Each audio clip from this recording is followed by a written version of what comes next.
भारत में यूपीआई से पेमेंट करना अब आम बात हो गई है।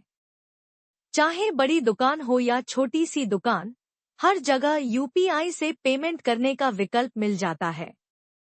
हम में से लगभग हर कोई अपने स्मार्टफोन से यूपीआई का इस्तेमाल करके पैसे भेजता और लेता है।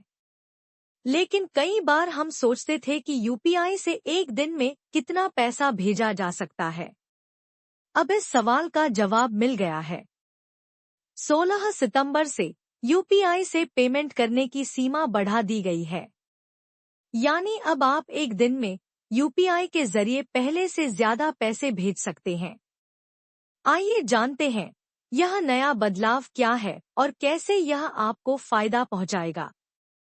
भारतीय रिजर्व बैंक आरबीआई ने अगस्त 2024 में हुई एक बैठक में यूपीआई के जरिए किए जाने वाले ट्रांजैक्शन की सीमा बढ़ाने का सुझाव दिया था।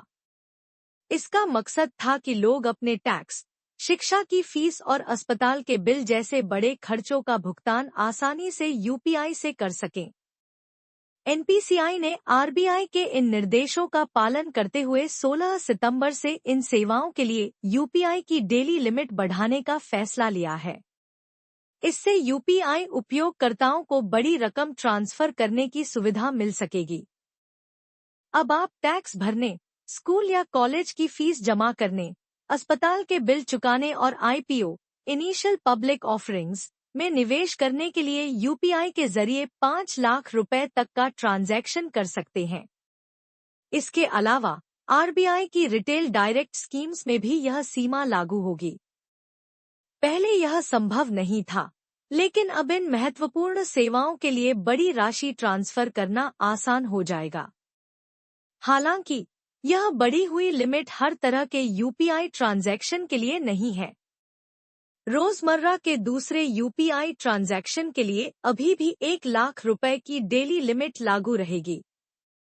कुछ बैंक इस लिमिट को कम या ज्यादा भी कर सकते हैं। उदाहरण के लिए, इलाहाबाद बैंक की यूपीआई लिमिट 25,000 रुपए है, जबकि एचडीएफसी और आईसीआईसीआई बैंक 1 लाख रुपए तक का ट्रांजैक्शन करने की अनुमति देते हैं। इसके अलावा कैपिटल मार्केट, इंश्योरेंस और विदेशी लेनदेन जैसी सेवाओं के लिए यह सीमा 2 लाख रुपए प्रतिदिन है।